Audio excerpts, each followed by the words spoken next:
Welcome back to the channel. Don't forget to like, share, and subscribe my channel.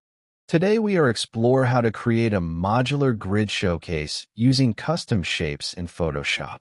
First, I open Photoshop and create a large canvas.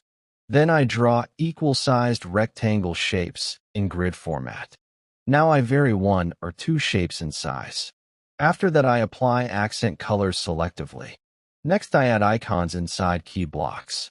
Now I insert minimal text labels. Then I keep padding consistent. After that, I add light shadows.